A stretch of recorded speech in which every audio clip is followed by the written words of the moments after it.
Hey everyone, welcome to the APCS class. Let's first review some principles behind programming. So first of all, what is programming? A program is when you give a set of instructions to a computer so that the computer can help you accomplish a task. And when we say program execution, this is the action where the computer carries out the program. In a programming language, it's like normally humans speak many languages, right? Like English, French, Chinese. Well, computers also speak many languages. And so we have many different ways of communicating with the computer, and each way is called a different language. And in this class, we will only be learning Java. So, okay, this is not too important to us because the PowerPoint was taken from a college lecture, so this slide doesn't matter too much. So why are we using Java to learn AP Computer Science?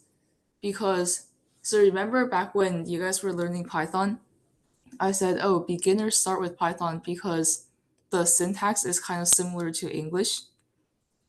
Well, next we're going to learn Java because the syntax is made in a way that's really specific. And so it makes a lot of sense. And later, like next year, in the second half of this course, we'll get into object-oriented programming, which Java is pretty good for. And also Java is pretty popular right now. So there's a concept of compiling that wasn't that important in Python, but now you need to know in Java. So what happens when you write a program in Java? First of all, you write the program, right? And the code that you produce is called the source code. So for instance, let's see, let me pull up my demo.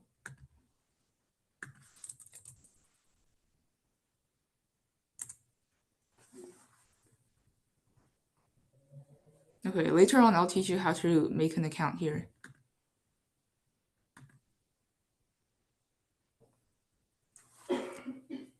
Okay, so for instance, this code that you see on the left here is the source code. And then how's that different from the byte code? Well, after you write your source code, the moment you press run, the computer actually goes through a processing called compiling, which is where, well, let me actually start this slideshow.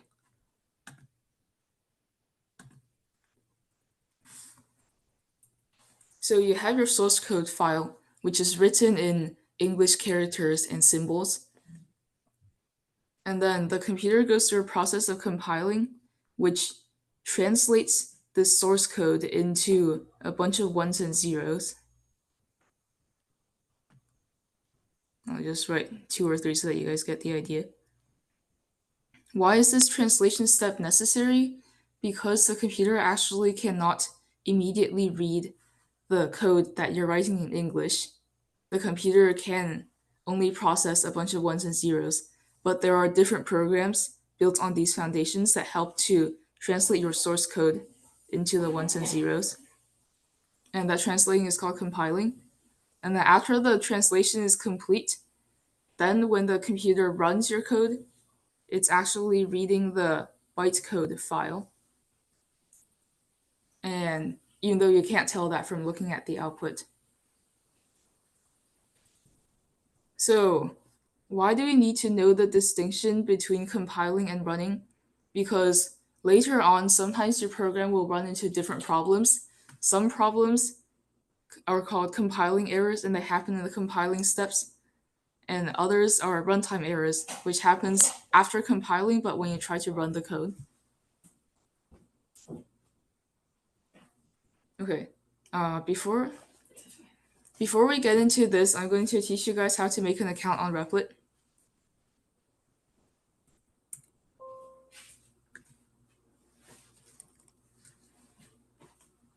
So the website we are going to use is replit.com. That way you don't need to install anything. However, if you do on your own want to install VS Code and make it work, then sure, you can do that.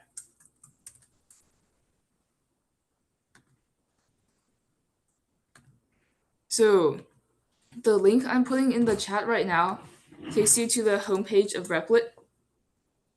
And then once you click on that,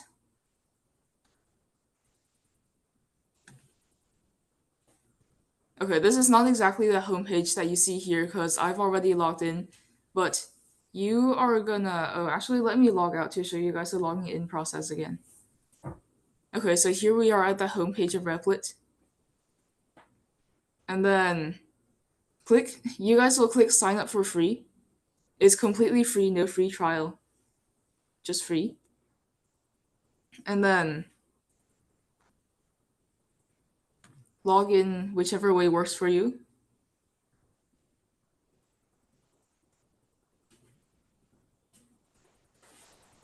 Okay, and then put a thumbs up in the chat once you have made an account and you get to this step with the dashboard.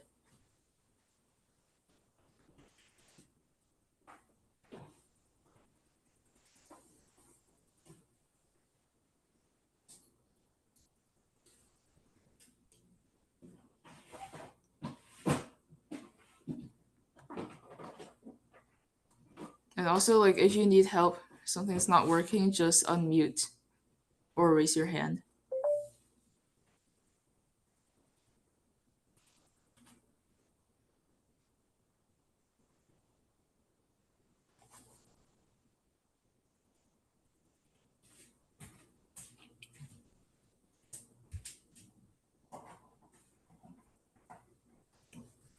At some point, you may be asked to select a plan. Just select the one that says starter plan, the one that should be free. And then once you've done that, then next to your name, you should see this starter thing.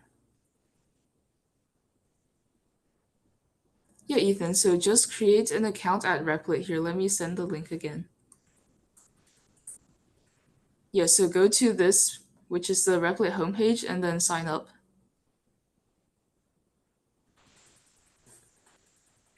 And then everyone let me know with the thumbs up in the chat when you've got to this page.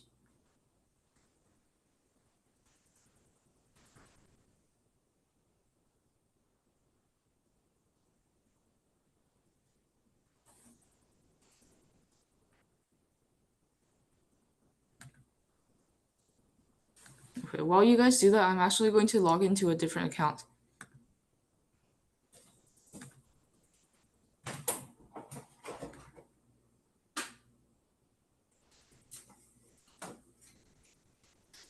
Okay.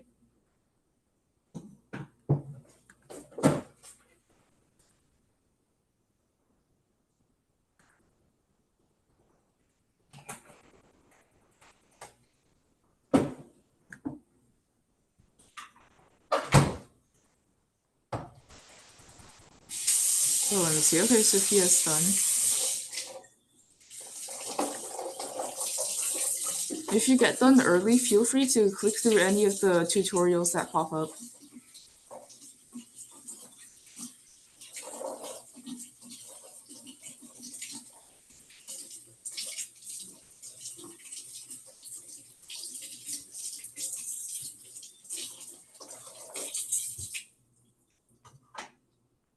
All right, some more people getting done. It says my email are already in use. Oh, then that means you already have an account. So go back to the homepage and click log in instead of sign up. Oh, here. Okay, I found it. Okay.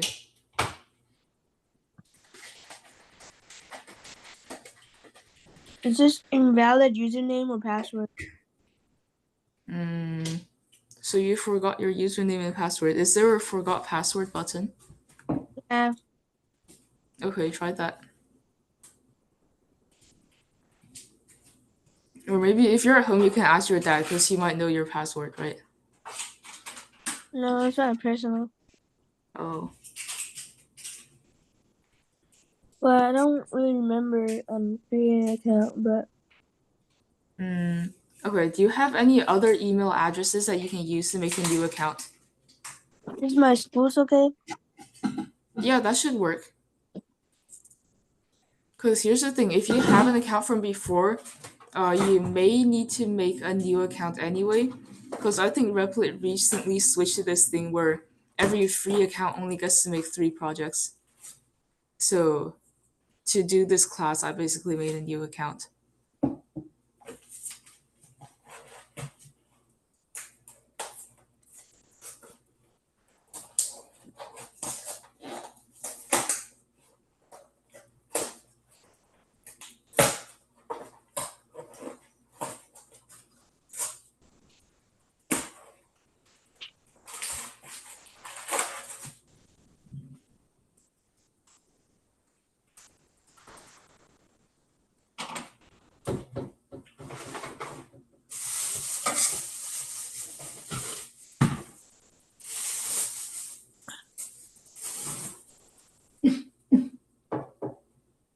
Should I say like where do you plan to use Replit? Should I say for work, for personal use, or for school? For personal use. Okay.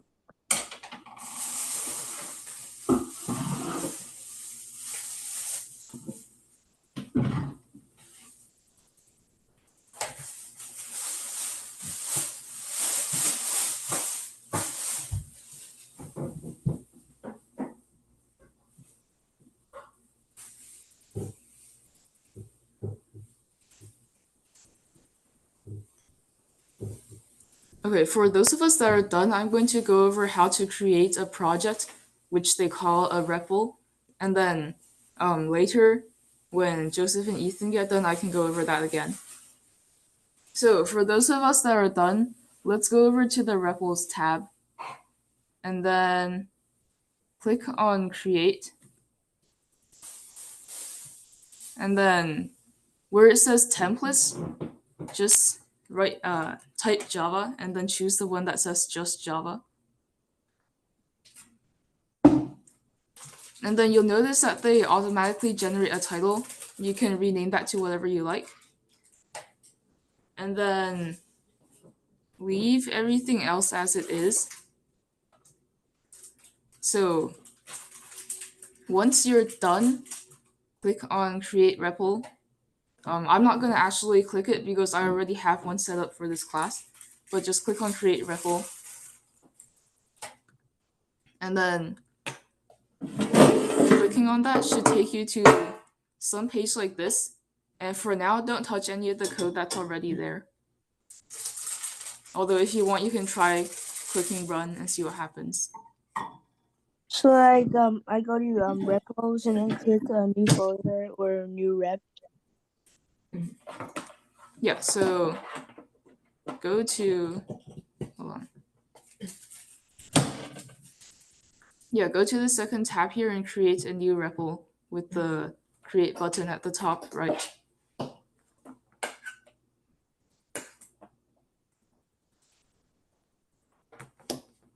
So the template will be Java.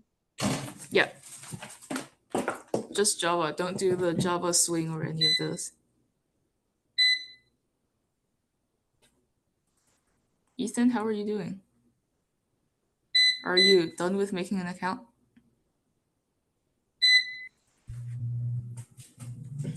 Oh, okay. And then, okay, Joseph's also getting the project set up. Okay, great.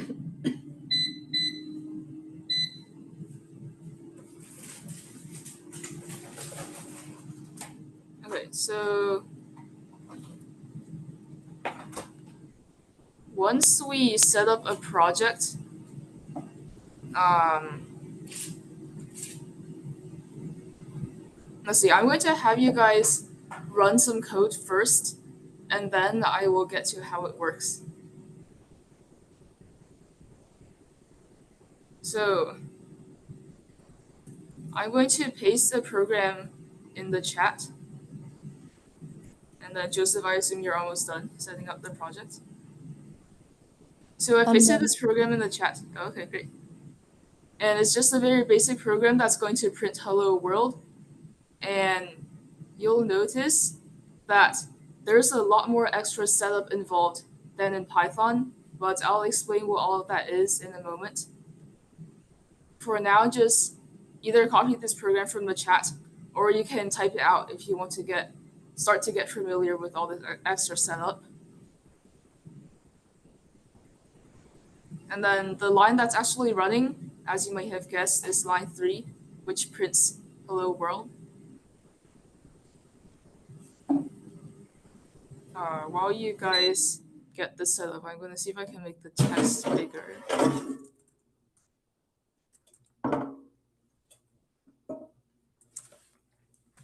Oh yeah, if you want to minimize the stuff on the left here, just click the very top left button that says close sidebar.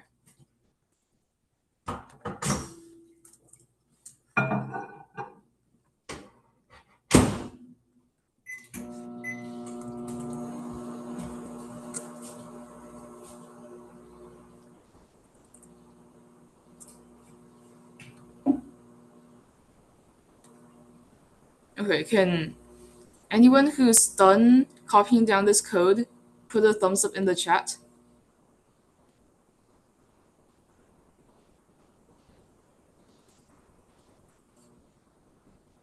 All right.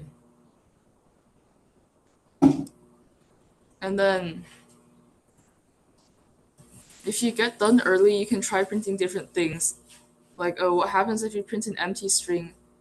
What if you print a number? What if you print a number as a string? Just experiment with that.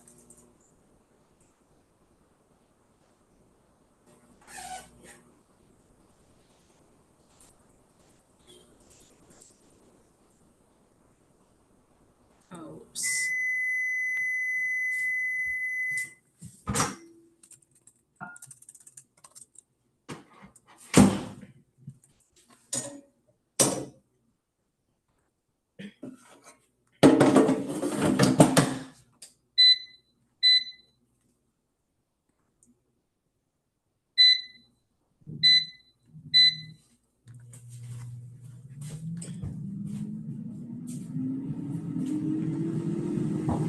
Okay, if you're done copying this and you're looking at my screen, one thing you may notice is when you click the run button, why does it take so long? And I assure you it's not a Wi-Fi problem, it's because the program needs to compile.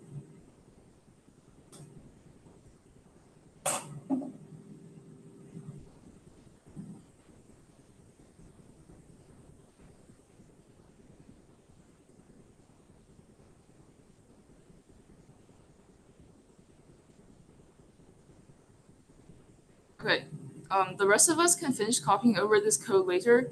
I'm going to go over what this code actually does.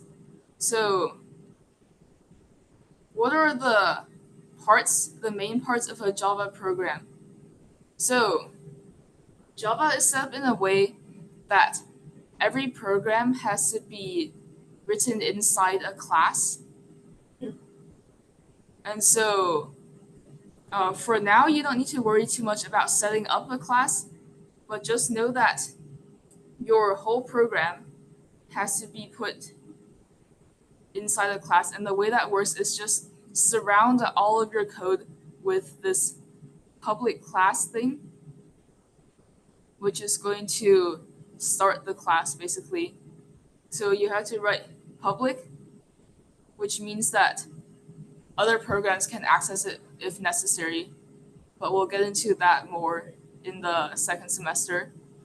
And then you have the word class, which tells your computer, okay, you're setting up this thing called a class. Uh, what is a class? I mean, for now, your understanding just needs to be that, oh, a class just basically means a program. And then give your program a name. Convention for naming your program or naming your class is to do capital letters for the start of each word and then no spaces. So like right now, my program's name is main. If I want to make this main Java program or something, that's how I would capitalize it. Except, why is there a red line? Can't you name it anything you want? Well, because in Java, in order for this to run, your class name that you made on generally line 1 has to be the same as the program name in your file. So main.java and then public class main. Okay. And then in Java, everything also needs to be wrapped up in methods. Uh, one method is kind of like one unit of code. So the class is the whole program. And then the class may contain many methods. How can we see that the method is inside the class? Well, first of all, the class declaration line ended with this bracket, which ends all the way at the end of the code, which means the method is inside the class, right? It's between these two curly brackets. And in Java, you use curly brackets to show what is inside of something else. Um, but as a convention, you also have this indentation, which shows that this method, which is on line 2, is part of the class. And right now, our program only has one method in it. The method has to be called public static void main string args. This is a long thing that you kind of just need to memorize for a bit. Uh, in second semester, we'll start to learn concepts that make a lot more sense with why the method has to be initiated with these 6 words. But what these 6 words do is basically make what's called the main method, which will run no matter what. So when the program starts running, it will always start from the first statement in the main method, and then go down in order from there. Now, later on, when we make some other methods, those may not always run. Those will only run when we call them, kind of like calling functions in Python. But your main method will always run, and so you want to put your main code in the main method. And then, again, these curly brackets indicate that the following code is about to be inside the method. And then anything that you write inside the method is going to run.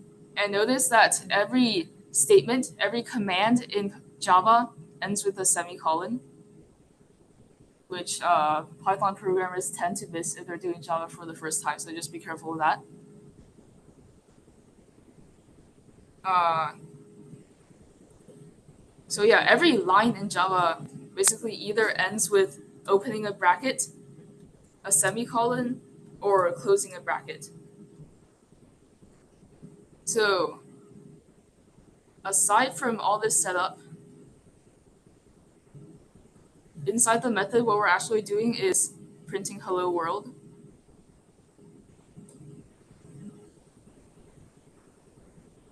And then here's the interesting thing. Remember how in Python, like I'm just going to write some Python here, even though it's not going to work. Remember how in Python, if you want to show that a command is inside a loop, you might write something like for I in range 4, colon, enter, indent, print I or something. That was a suggestion from Replit's whatever AI is going on back there. Okay, so in Python, what is showing that the command is inside the loop? It's the colon and then the indent, mainly the indent. If you write something like this, it's not going to work. But in Java, what shows when something is inside something else? It's the brackets, and only the brackets, not the indents, which means technically, if you put line 2 on the same line like this, it's going to work.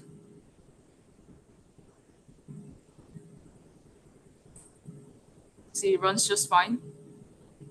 However, it's not recommended because conventionally people have agreed that this looks just like disorganized.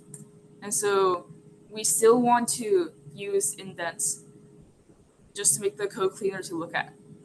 But I could demonstrate not using indents and this would work just fine.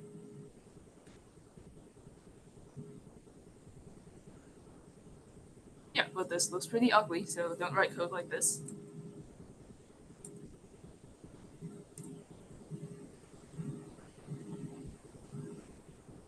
Okay. And then, as you all have been already using, the print statement consists of this command system. Just you can understand it as just referring to your computer. And then out means you're outputting something as opposed to trying to input something from a file on your computer, which we can't do. And then print ln stands for print line, which is going to print something on its own line, which you'll notice if you try to print something else, as we are doing on line 4, you'll have outputs on different lines. This is different from the just print statement, which is also perfectly legal. This is going to print things on the same line. And so when you write println or print line, what the program is actually doing is adding an enter at the end of your string, which means this program is going to print things on 2 different lines. But then if I made the second command a print line, this is not going to change anything. So yeah, in Python, your print statement just automatically adds an enter to the end. But Java doesn't do that. Java lets you decide between the print line and just the print. Okay, if there are no questions so far, uh, let's see, let's do an exercise. Print your name and then your 3 favorite foods on a total of 4 separate lines. So your output will be something like this: name, and then your first favorite food, second favorite food, and then third favorite food, in no particular order. And then once you're done, you can put your program in the chat or take a picture and send it to WeChat.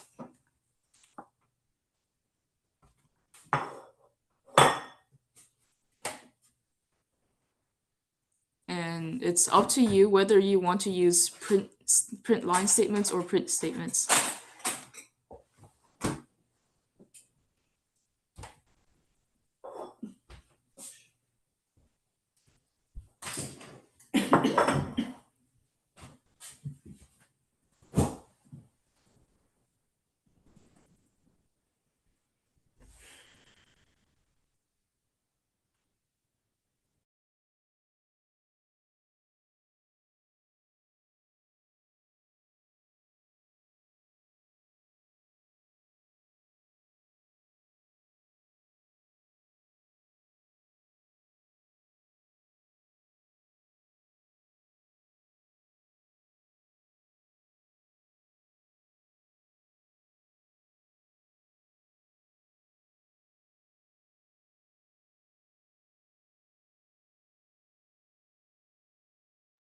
Is it okay if I send it to WeChat or Java? Oh yeah, take a picture and send it to WeChat is okay.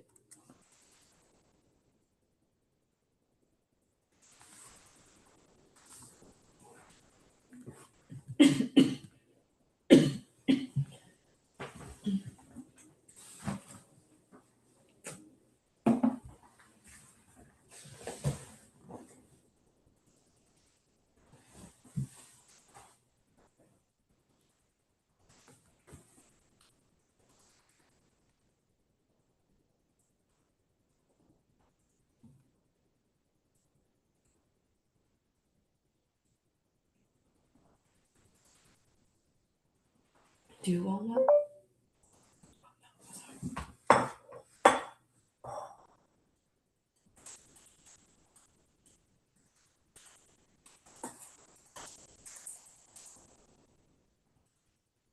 I'm ready.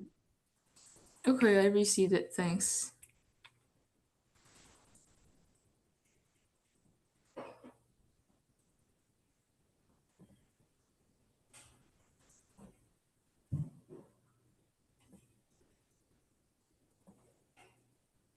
Okay, very good.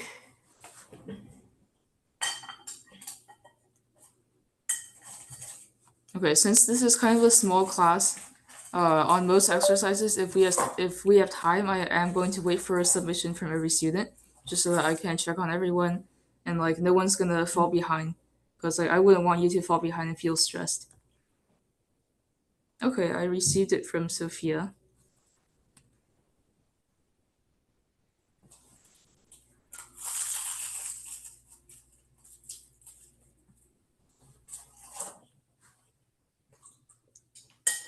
Okay, for those of us that are done, uh, just something interesting that's not too important. You'll notice on the scroll bar, you have this gray line on Replit, and then three red dots. This is actually a helpful feature for when you have a long program. The red dots show you where the errors are, and then the gray line shows you where you are, where your cursor is in the program. Just faster for debugging long programs in the future.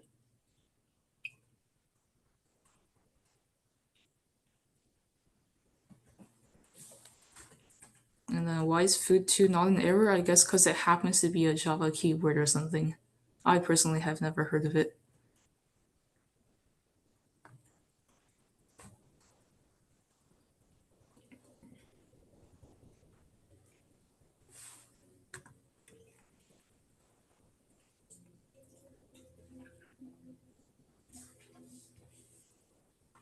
Alright, I've received submissions from most students.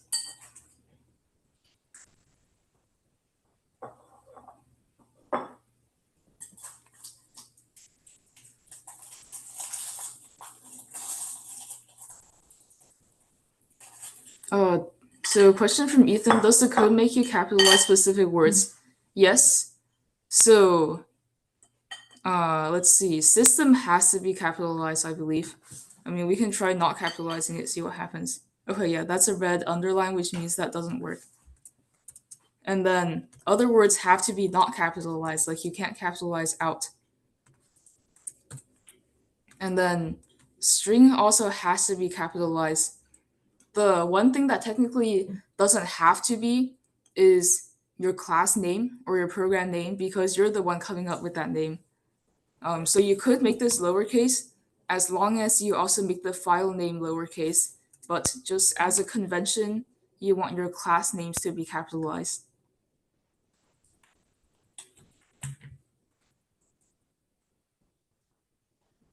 Yeah, Java is pretty picky. I mean, Python is pretty picky too. Like, I think, like, for your booleans, true and false, you have to capitalize those, right? And then for print, okay, I've actually never tried writing a Python program where I capitalize a print statement, but if that works, then I guess you would be right in that Java is more picky in Python.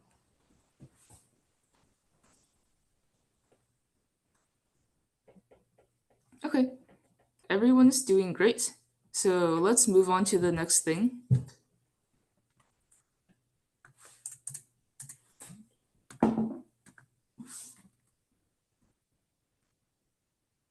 Okay.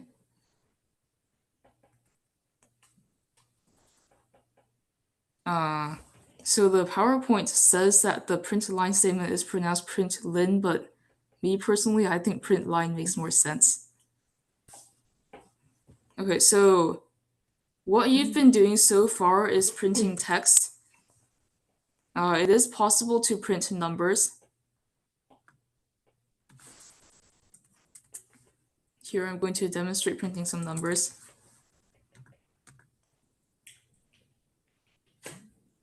And then you can also print an empty line.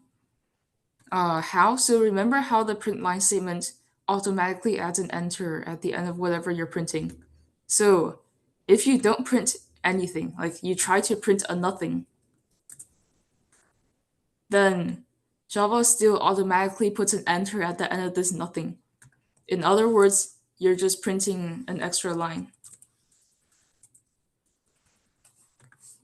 Let me demonstrate this. Oops. Okay, this is the wrong indent, but it should still work. Okay, now it's the right indent.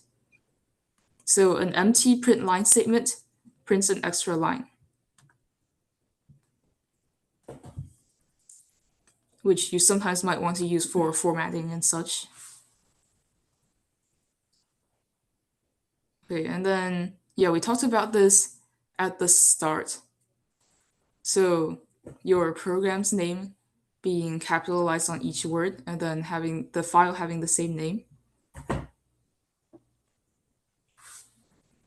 And then what is allowed for what you want to name your program?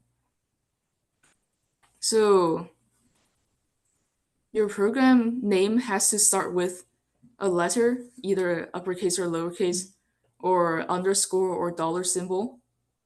These are just the specific rules in Java.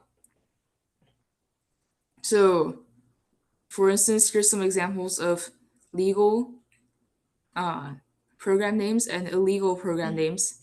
But among these 8 examples, there's only one name that follows the convention. Which one is that?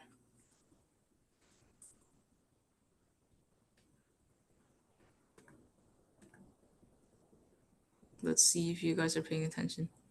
So there's 8 examples in the PowerPoint. 4 of them are legal, 4 of them straight up don't work. But only one of these 8 follows the convention. Okay, this is a minor question, so I'm not going to check that you guys answer in Zoom, but it is the cure.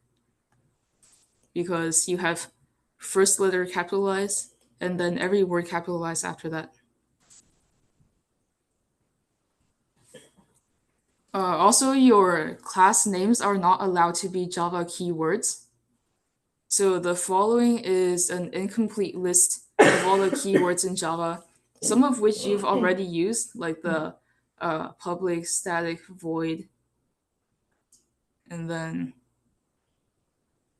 you also have used the word class before. So kind of like how in Python you can't name your variables using Python keywords, like you can't call a variable print. Same idea in Java.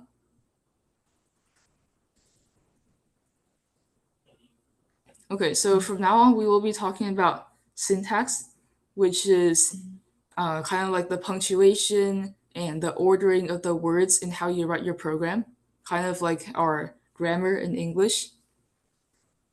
Or I guess English also has syntax, which is a punctuation. And then if you write something wrong in your program, like for example, you missed a semicolon, you'll receive a syntax error, which is a type of compiler error, because this is a error that will be recognized when the computer is trying to compile the program, trying to convert your source code to the bytecode ones and zeros. Because if you wrote your program with the wrong symbols and such, your program can't be converted to ones and zeros. So you'll see a compiler error. And how is a compiler error different from a runtime error? Well, a runtime error might happen if you try to run a method that doesn't exist. For example, if you wrote the method completely right, not missing any symbols, didn't swap any words, but then you're trying to call a method that doesn't exist, or like for example, when you called the method you had a typo, I do believe that would be a runtime error.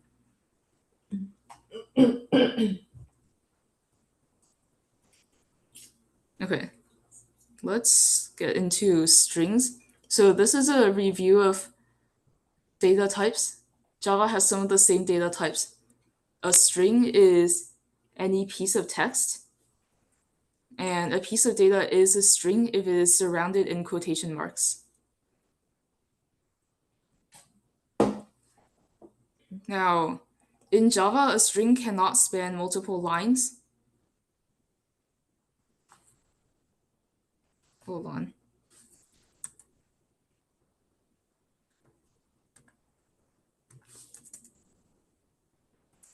Yeah, so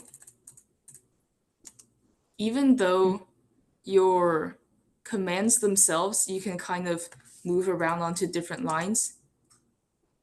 Like For example, right now I've put these two commands on the same line and this program should still run. You cannot break up a command by putting the string on two different lines. This doesn't work.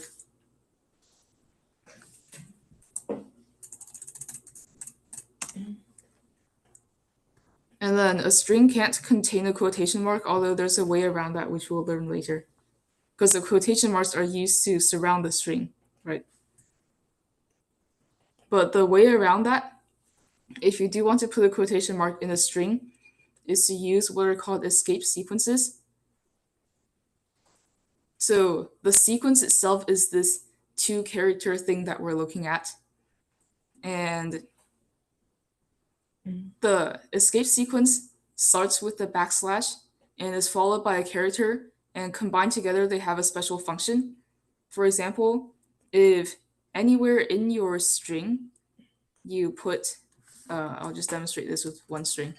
If anywhere in your string you put a backslash t, this is the tab sequence, and this is going to add a tab. Wait, hold on.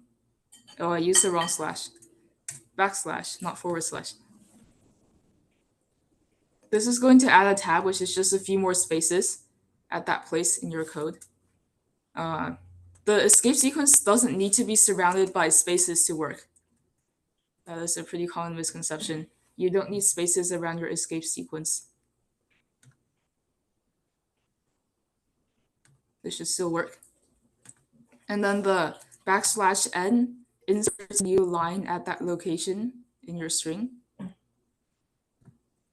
The backslash quotation mark allows you to use a quotation mark in a string, because now the program will not confuse it with the quotation marks you use to surround the string. And so since backslash is such an important character, what if I want to just type a backslash? What if I want my string to actually contain a backslash? This doesn't work because the computer will think you're trying to start an escape sequence. But the solution is to type two backslashes, which actually translates to being able to type a normal backslash.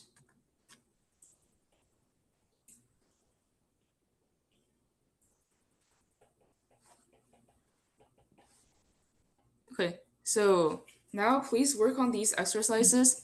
First, what is the output of these 5 following statements? Try to figure this out without running it in your computer. So how about this? I'll call these 1, 2, 3, 4, 5. And then when you tell me your answers, you're going to tell me which question you're answering.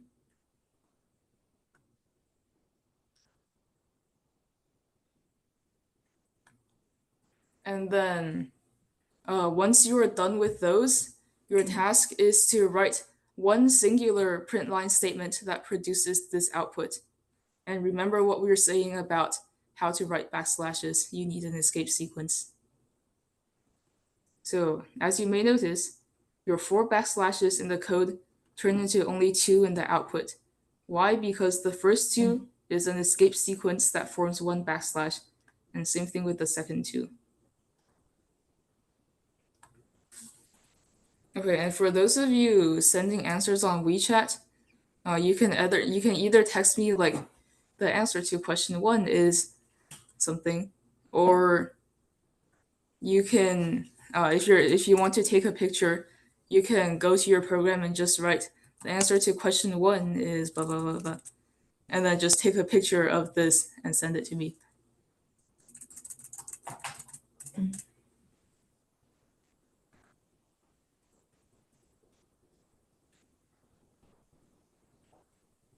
Okay. All right, looks like Joseph's done with the first problem already. Very good.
Okay, Joseph's almost done already.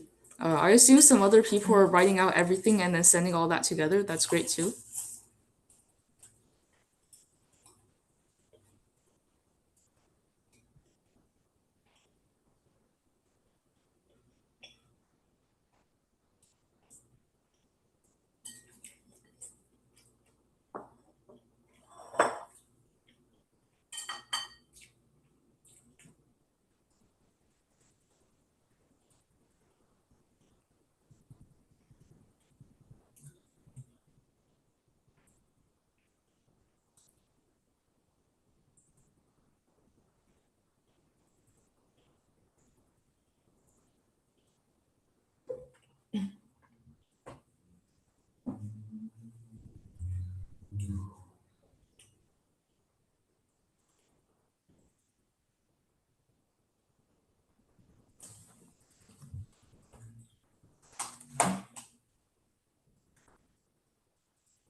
Okay, if you get done with everything early, you can take a break.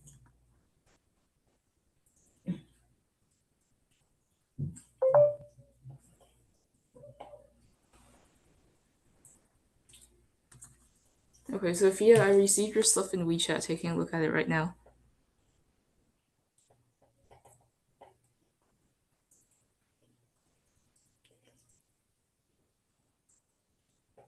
Okay, very good.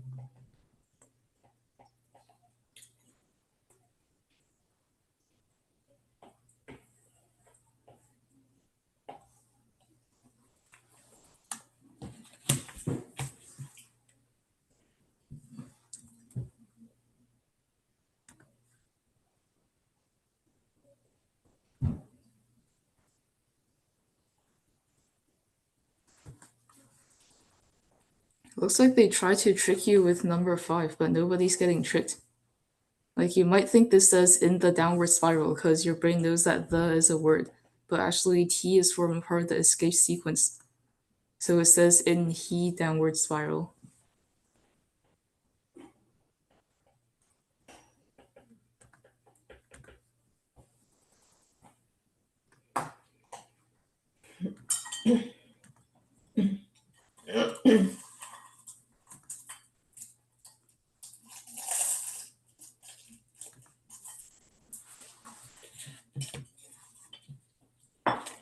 Okay, once everyone finishes the write a print line statement thing, we'll move on. It's okay, we're not in a rush.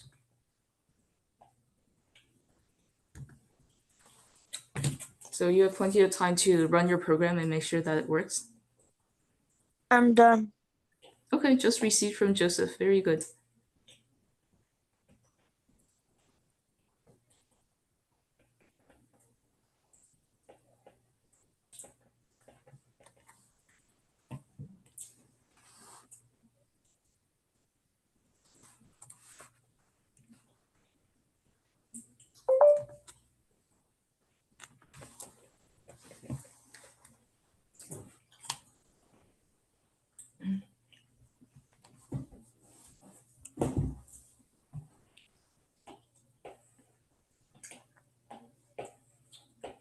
Okay, just received from Sophia. Very good.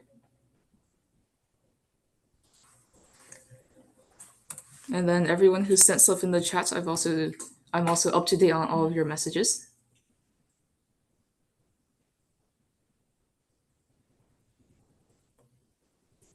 Okay, we'll just take a few more moments since it is around the middle of class anyway, so those of us who got done late can still take a break.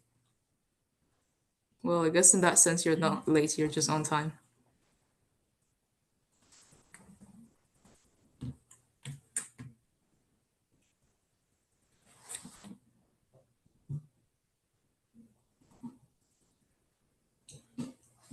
And then if you're still finishing up this last problem, just feel free to send that anytime.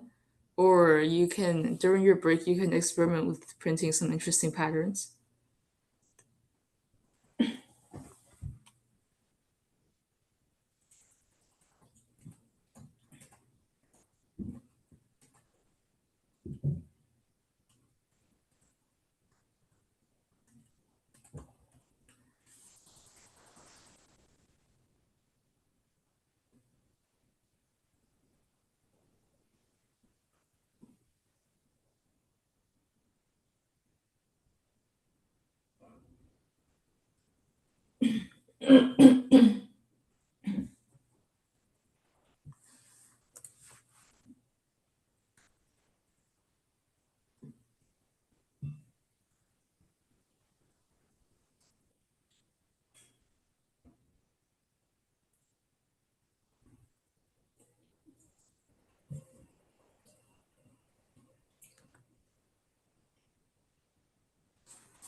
How many of you are actually planning to attempt the APCSA exam this coming May? Because I know some of you are middle schoolers who just want to take this for fun.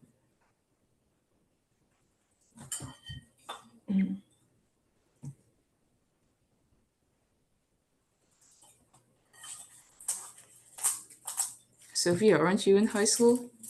Are you taking the APCS exam? I don't think I'm taking it. I'm gonna take the class next year at school. Oh, okay, got it.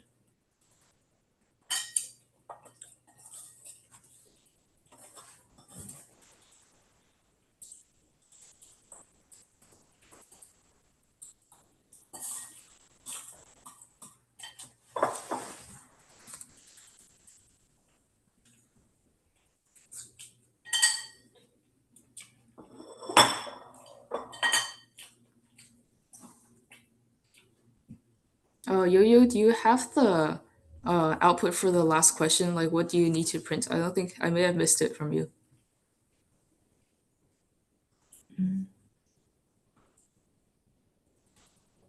Or if you're not done, that's fine. We're taking a break anyway.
Okay, let's talk a bit about string concatenation.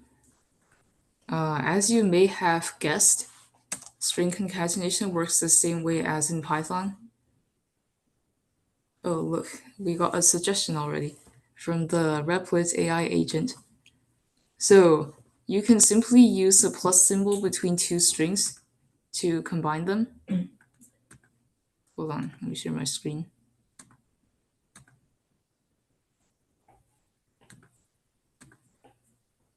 Okay. So you can use the plus symbol to combine two strings. Works the same way as in Python. And then you can, let's see, normally if you have a string and you know what the whole string is, you wouldn't want to use string concatenation because it's simply not necessary. But string concatenation is mostly useful for when you want to combine a known string with a variable, for example. And sometimes the variable might change, but you want to print out something in the same format. So you combine a regular string with a variable. Later, we'll talk about how to define variables. And you can also concatenate numbers to strings. The numbers just become part of the string. What happens if you write the number first and then the string?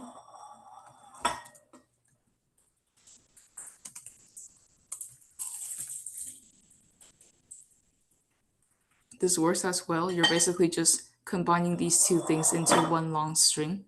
Java will treat this number as a string like that.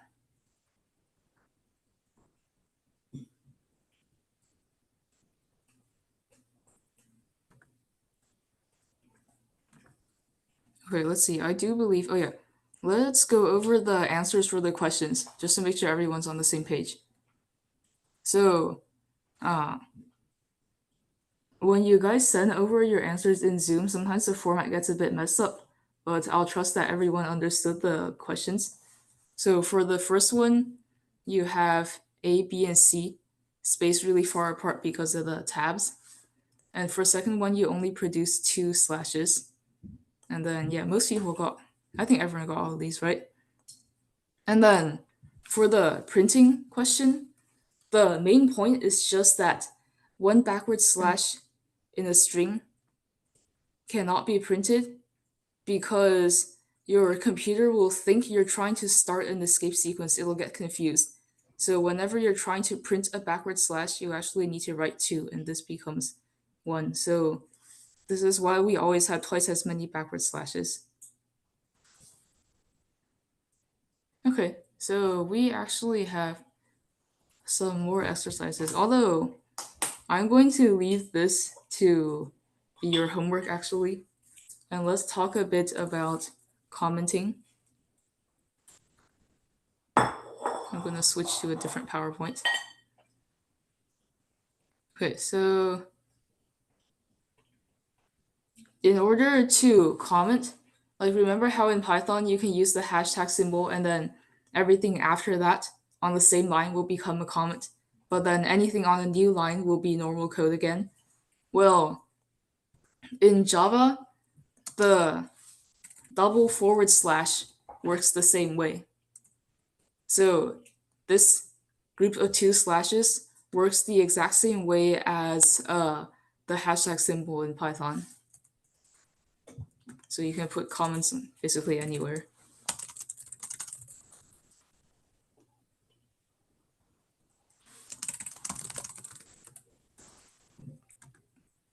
And comments don't affect your code in any way. They're just used for explaining your code to the human that's trying to read it. Like, for example, you work at a company and you're showing this to your boss or something. And the thing with Java is that you can also write, oops, wrong PowerPoint. Let me exit this one actually.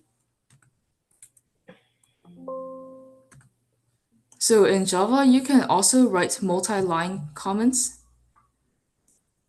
which is when you make a slash and then a star symbol, just like that. And then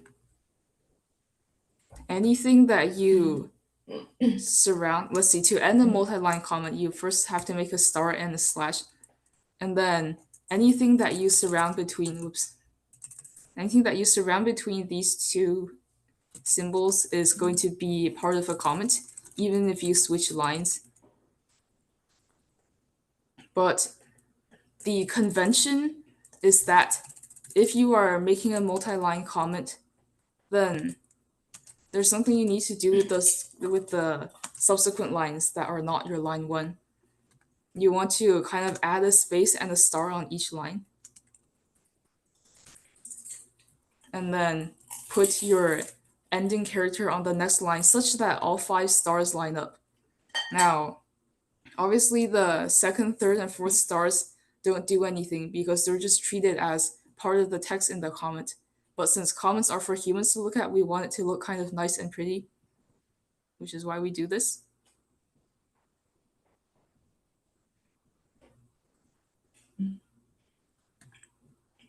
Okay, and then to use comments, normally at the top of a file, you might have a comment as a header. So normally you might write a comment up here just explaining what this whole program does. Or if you're in a class like me, then at the top of your program, you might write, oh, your full name, and then your professor name and such. And comments just help people to understand the programs that you're writing. Here's an example. We have this program that prints a silly song. You might comment out the first verse and the second verse. Okay. Any questions so far?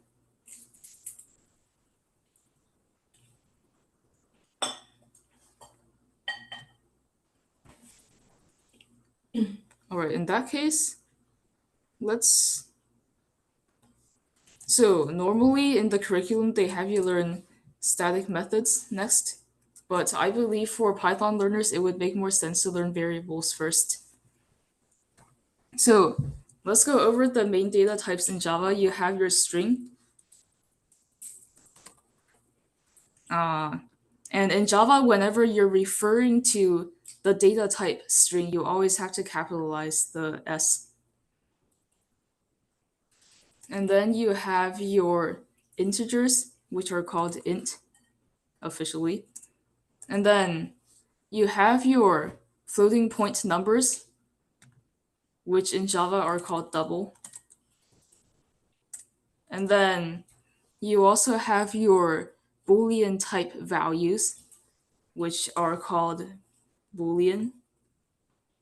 And then in Java, the Boolean values don't need to be capitalized. They're just either true or false, just like that. No capitalizing.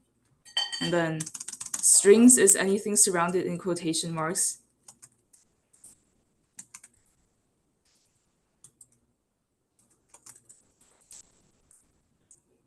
And then int is any whole number, including negative numbers. including 0. And then double is any number that has decimal place, even if it's something 0.0. And notice how even if you surround a double or a int or a boolean in quotation marks, it's counted as a string. So why do we need to know the official names of the data types in Java? Well, because in Java, whenever you're defining a variable, you have to explicitly tell the computer what type this variable is going to be. For example, let me comment out all of these first. I'm going to use a multi-line comment.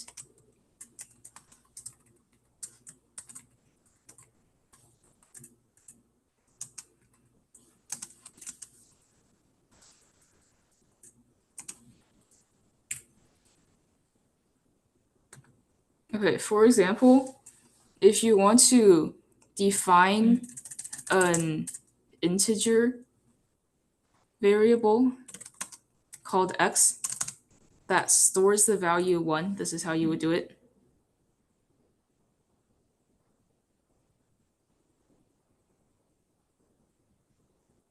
Let's see. Oh, it's because I'm missing a quotation mark here. And then right now this yellow underline is just telling you that you're not using x anywhere, which would be kind of weird because normally when you define a variable, you want to use it. So let's print this variable.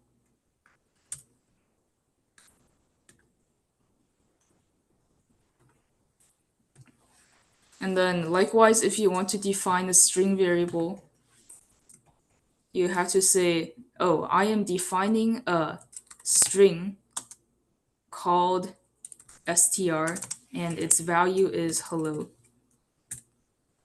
So the syntax for defining a variable always has 3 parts: your type, then the variable name, then the variable value. So always put the name on the left side and always put the type before the name.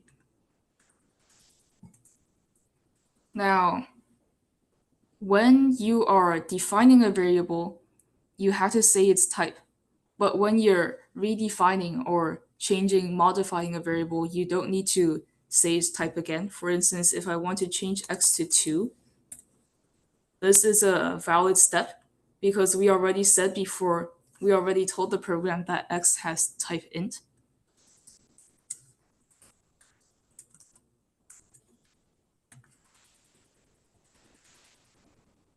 Okay, and then you'll notice that Java is really picky. If you first define the variable to have type int, then you cannot change its value to anything other than int. Otherwise, you run into an error. Says incompatible types. String cannot be converted to int. So on line 6, the computer is still trying to convert this word hi into an integer somehow, which is not going to work because this is a string. So once you define a variable, it needs to stay the same type forever.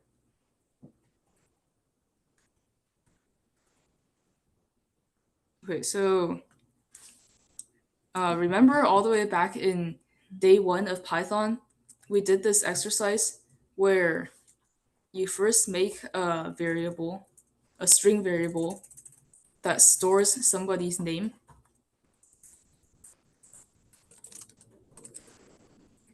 And then you print a statement that says hi or good morning, and then include the person's name somehow. So up to you to implement this, but please write a program where a variable stores somebody's name, and then your output line says hi and calls the person by their name, like hi Bob or hi Fred or something. And then depending on how you change this name here, your output line is going to be different. Please write a program that does that. And once you're done, send it in the chat or in WeChat. I'll put the instructions in the chat and then go right back to Replit for your reference.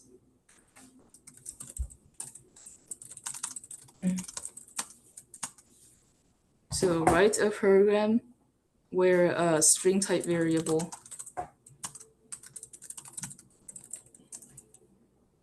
has the value, which is the person's name.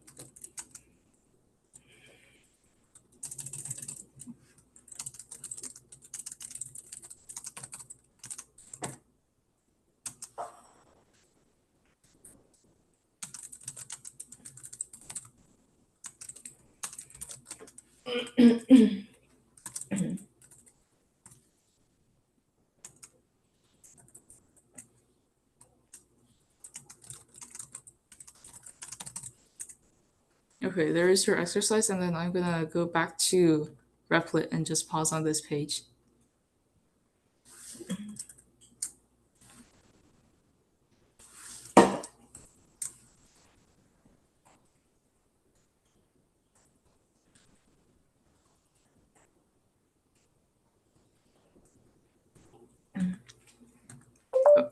Oh yeah, if you are like me and you find it annoying that Replit keeps trying to guess what you're trying to type, but often it guesses wrong and just blocks your vision, you can click on the bottom left and uncheck enable on the AI.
Okay, I received the code from Yo-Yo and Sophia. They both work very good.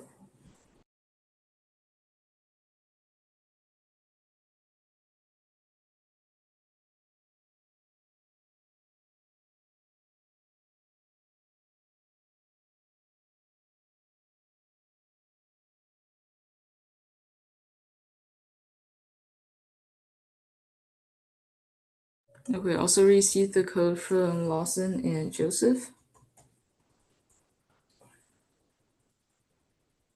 Yeah, most of this first lesson should be pretty quick because it's Python review, more or less.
All right, looks like everyone's done. Let's move on. So, I don't believe I told you guys this before, but the structure of this class is that for each 2 hour lesson, the first 1.5 hours will be me teaching you stuff that includes you guys doing exercises. And then for the last half an hour or so, will just be you guys do the homework, and then I will be on call to answer questions, which you'll find is pretty helpful for some of the later, more advanced lessons. And this structure allows for more flexibility. Like if one day we have a lot of content or you guys have a lot of questions, the class won't go over time. And also because it's pretty helpful to just have someone answering questions on the spot when you're doing homework. So let's see.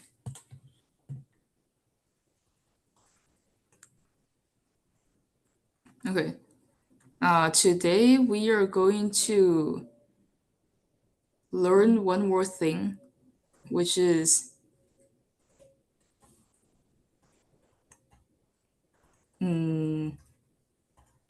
let's see, we do have time to learn static methods.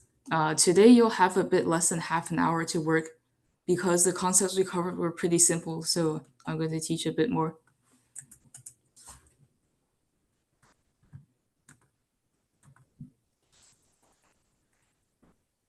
Okay, so for this next thing, I'm going to delete all the code I have for now because we're going to learn how to write multiple methods in our program.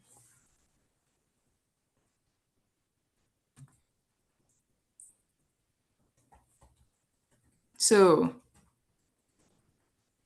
today I'll mainly teach you how to write multiple methods, and then tomorrow we'll go over why, like what times you might want to use multiple methods. So you see how right here lines 2 to lines 4, this is one method. You have the method header or method declaration on line 2.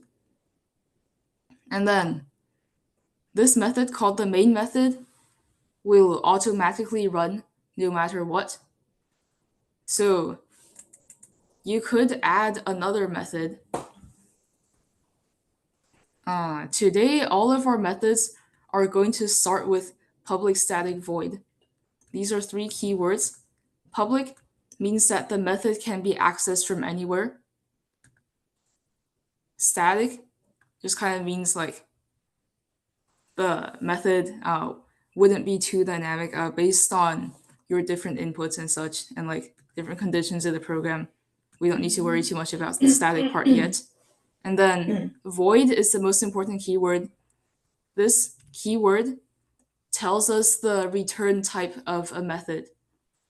So remember how in Python you were writing functions, and sometimes a function might return, like define a function, and then that function might return a number. And then later on, when you're calling this function, you can imagine that the place you wrote this function in the code is turning into that return value. So remember the concept of the return value, which is where you called the function in the code is gonna turn into that value. Well, Java functions also have return values. And actually in Java, you need to be really specific. And in the line where you define the function, which we call a method in Java, in the line where you define the method, you need to state what the return type is. So the third keyword right before the method name is where you state the return type. Void just means no return. Like in Python, if you had a function that just prints a bunch of stuff and then doesn't return anything, in Java we call that the void return type. And your main method is always void. Your main method always has no return because you can't call this main method anywhere else. This is the method that will automatically run and call all the other methods. So now let's say we want to make a new method and its function is to print hello 3 times.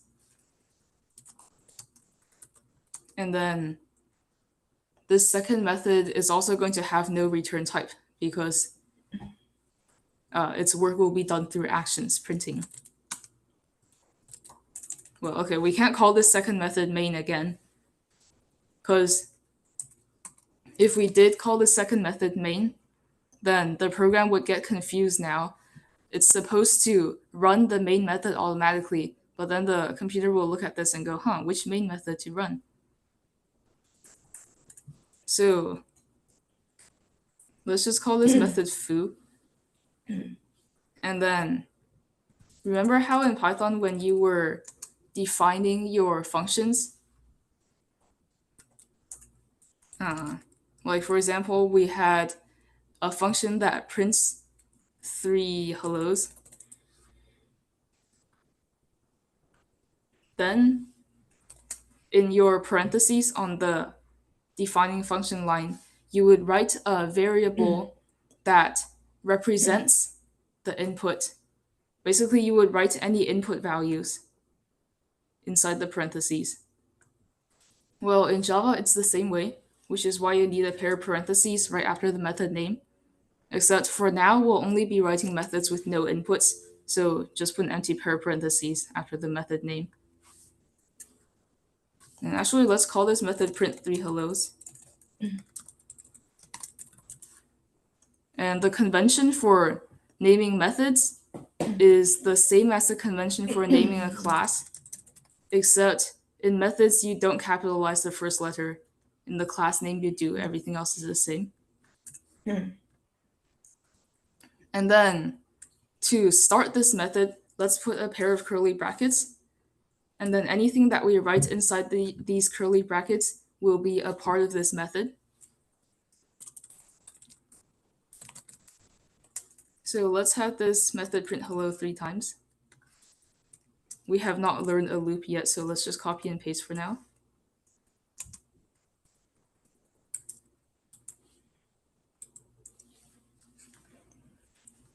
Okay, so here you have a method in your program that prints hello 3 times.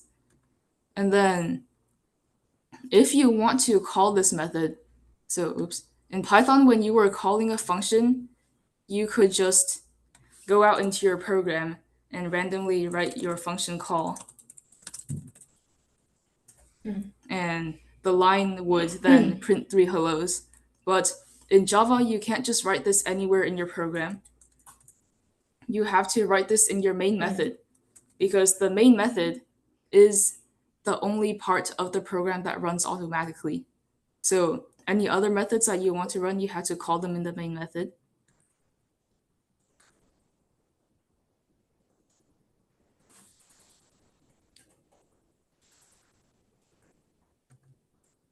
All right, so any questions on this so far? Today, we will only be making methods with no input, as seen by the empty parentheses, and no return, as seen by the keyword void. And the main thing is, don't have multiple methods with the same signature. Only the main method can have the signature. Okay.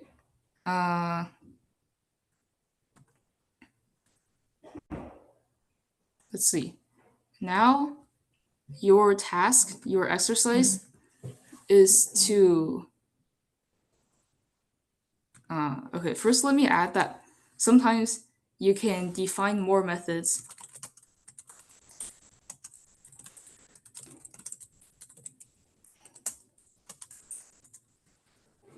Let's say we define another method that prints 5 hellos.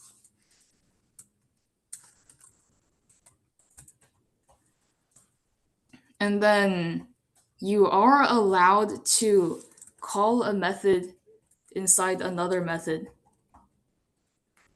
So your main method is the only one that'll run automatically, which is why ultimately you had to put something in the main method. But your other methods can also call each other.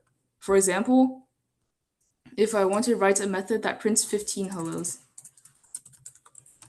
well, how convenient, I can actually call print 5 hellos 3 times.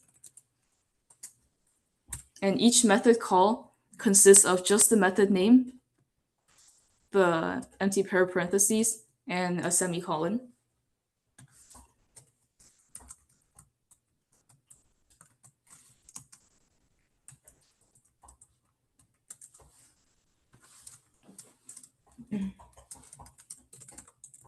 Now, if in the main method, I then call this print 15 hello thing 4 times, how many times am I saying hello in total? You guys can put your answer in the chat.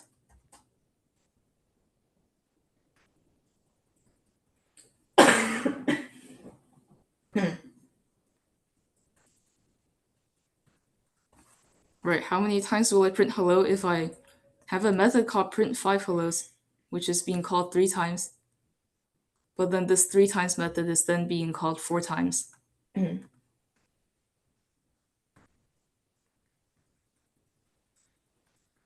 All right, again, this is a minor question, so I'm not going to wait too long for a reply, but it should be 60. We're not going to count that, but this should be 60. Because 4 times 15 is 60, right?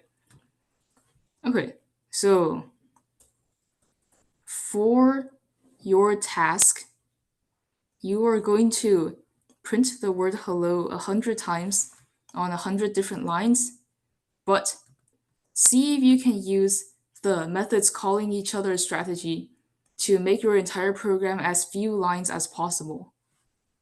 Like for example, here I printed 60 hellos, but clearly this program is only 22 lines. Why was I able to do that?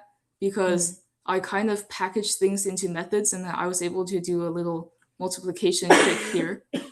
So see if you can also do a multiplication trick to print 100 hellos but use way less than 100 lines. Let's see whose program uses the fewest lines.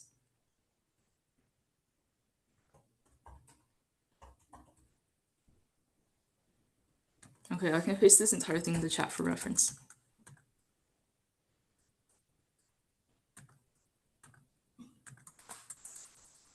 And then for the rest of class, you'll just work on that. So printing 100 hellos. And then after that, there's some other homework which I will tell you. So once you get done with printing 100 hellos, remember to send it in Zoom or in WeChat.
Okay, looks like Lawson's done. Let's see. Yes, very good, Lawson.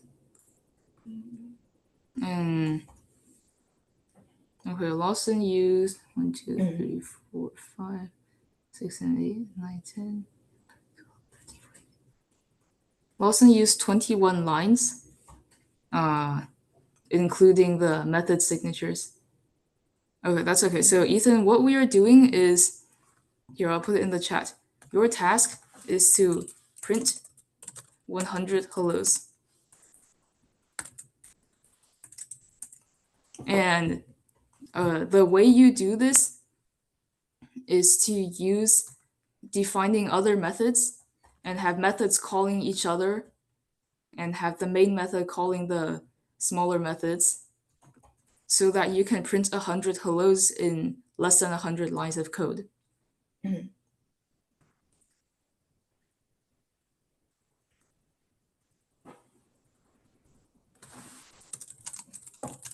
I'll put that in the chat.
Okay, I've also received Sophia's program.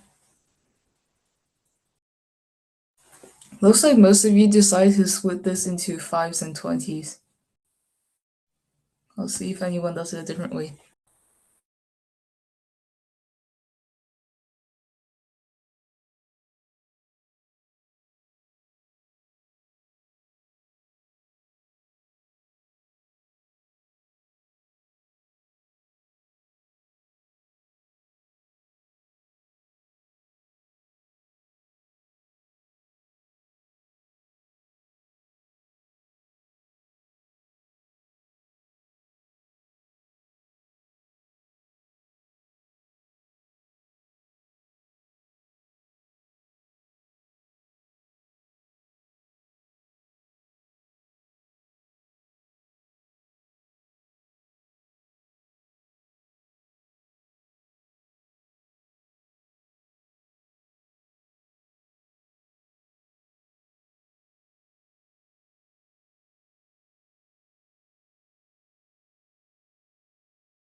Alright, just received Yo-Yo's program. Looks pretty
Okay, so wait, let's see.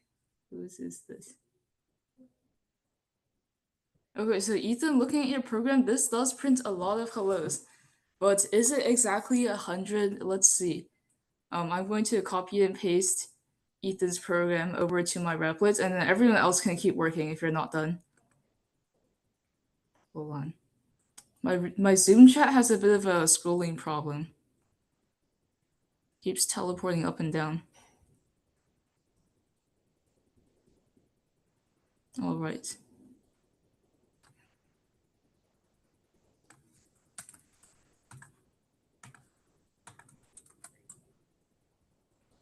Oh, what this? Okay, copy's over with a bunch of extra lines. I'll just delete those manually.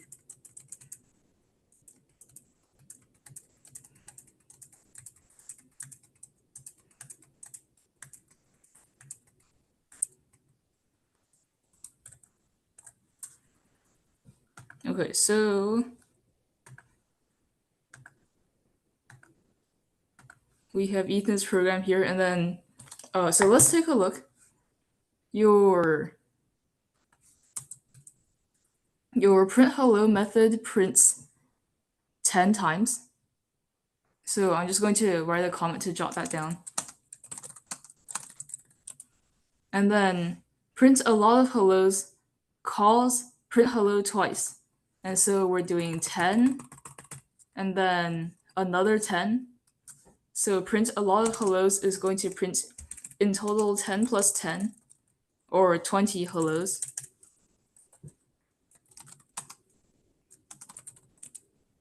So given that, how many times, Ethan, should you call print a lot of hellos in the main method to achieve a total of 100?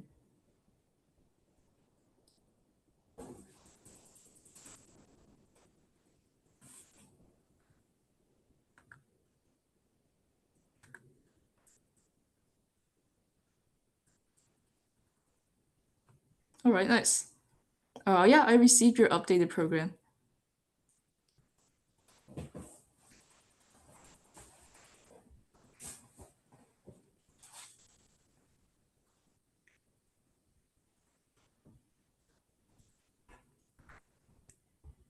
Okay, so for those of you that are done, you can start to work on your other homework, which is this one right here. Feel free to take a screenshot right now. And okay, so do only one of these problems. Because I feel like both problems is a bit too much work. So just choose one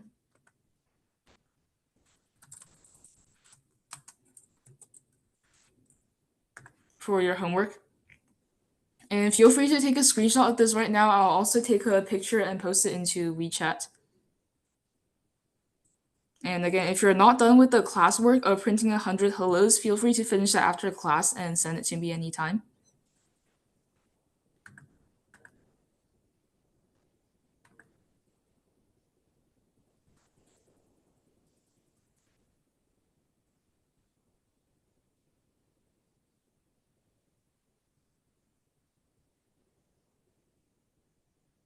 And when the question is asking what print line statements will generate this output, what they mean is for you to actually write out those print line statements. Or in other words, write a program that generates this output.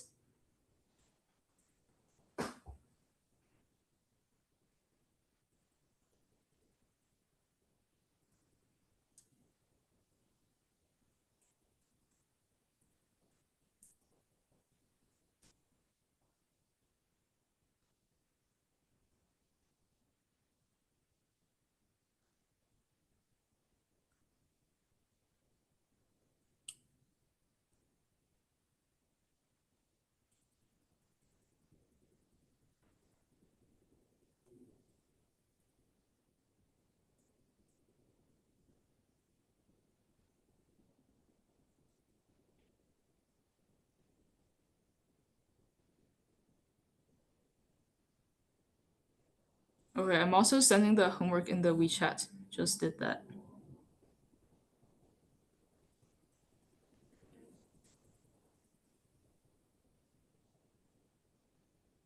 Okay, if you're asking when the homework is due.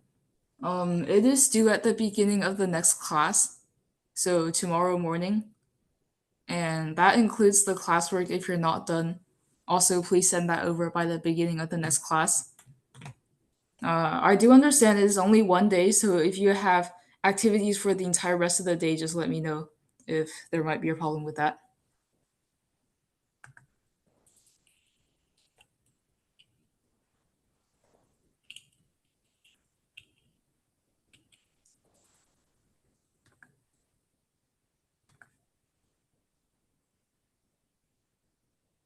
And then as for how to submit your homework, you can either email it to me. I'll put my email in the meeting chat and also in the WeChat. Or you can simply send me your homework on WeChat. And always make sure to run your code before submitting it so that you know it works.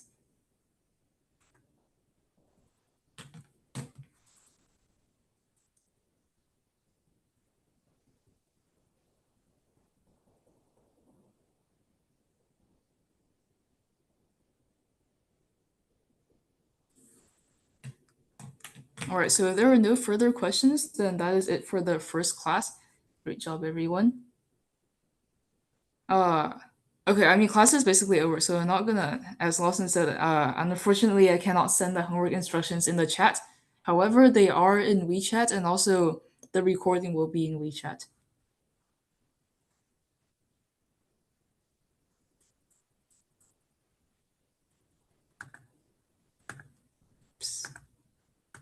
Okay, bye bye, everyone.